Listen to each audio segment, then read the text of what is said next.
અમદાવાદના જોધપુર વોર્ડમાં આવેલા કેન્ડ્યુક રોડથી શ્યામલ રોડને આઇકોનિક રોડ તરીકે ડેવલપ કરવામાં આવી રહ્યો છે. હવે આઇકોનિક રોડ બને એ સારી વાત છે, પણ તેના નામે એએમસી બુદ્ધિનું કેવું પ્રદર્શન કરી રહી છે તે જોવું રસપ્રદ છે. આ રસ્તા પર જે સ્ટ્રીટ લાઇટો એકદમ ચાલુ અને સારી ગુણવત્તાની છે તેને ઉખાડી ફેંકવામાં આવશે. હયાત લાઇટો હટાવીને ત્યાં નવા 835 પોલ નાખવામાં આવશે અને આ માત્ર લાઇટ પોલ બદલવા પાછળ પૂરા 3 કરોડ 17 લાખનો ખર્ચ કરવામાં આવશે. જ્યારે આ ખોટા ખર્ચ અંગે મટીરીયલ એન્ડ મેન્ટેનન્સ કમિટીના ચેરમેનને પૂછવામાં આવ્યું ત્યારે તેમણે બહુ હાસ્યાસ્પદ જવાબ આપ્યો. એમનું કહેવું છે કે આઇકોનિક રોડ બની રહ્યો છે એટલે સ્ટ્રીટ લાઇટ બદલવી પડે. હવે સવાલ એ થાય છે કે જો લાઇટો સારી સ્થિતિમાં હોય તો માત્ર શોબાજી માટે 3 કરોડથી વધુ રૂપિયા કેમ વેડફવાના? બીજી તરફ મનપાના આ નિર્ણયથી અમદાવાદીઓમાં ભારે રોષ જોવા મળી રહ્યો છે. નાગરિકોનું સ્પષ્ટ કહેવું છે કે અમારા ટેક્સના પૈસા આ રીતે લાઇટ પોલ બદલવામાં ન વેડફો.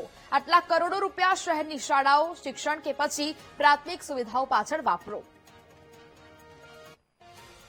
સર્કલથી શ્યામલ ક્રોસ રોડ પર સ્ટ્રીટ લાઇટ વિભાગ દ્વારા કરવામાં આ અત્યારે હાલ આઇકોનિક રોડ બની રહ્યો છે.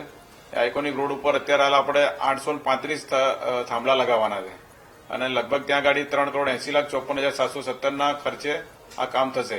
આઇકોનિક રોડ બને છે અને આવા આગળ આવનાર સમયના અંદર આપણે કોમનવેલ્થ ગેમ પણ જે આપણા અમદાવાદ શહેરના અંદર જે આવવાનું છે એને અનુલક્ષીને પછી આઇકોનિક રોડને લગતું અને એને શેર થાય એ પ્રમાણે આયોજન કરવામાં આવેલ છે. ખોટો ખર્ચો જ કરી રહી છે ગવર્મેન્ટ. કેમ કે હવે એ લોકો શું કરશે કે કોઈકને કોન્ટ્રાક્ટ આપશે, પછી પાછું વારે ઘડીએ લગાવશે, કાઢશે. આવું વર્ષમાં 2-4 વાર કરે એટલે તો પૈસા ભ્રષ્ટાચાર જ થવાનો છે, આમાં બીજું કંઈ થવાનું નથી. એની જગ્યાએ લોકોને પ્રાથમિક સુવિધા મળી રહે એના માટે ગવર્મેન્ટે કંઈક કરવું જોઈએ.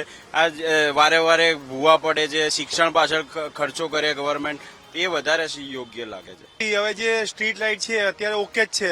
હવે એને તમે બદલીને 3.5-4 કરોડનો ખર્ચો કરો, એની જગ્યાએ તમે શિક્ષણ છે, ડ્રેનેજ લાઇન છે કે આરોગ્ય પાછળ તમે એ ખર્ચો કરો તો એ સારું રહે.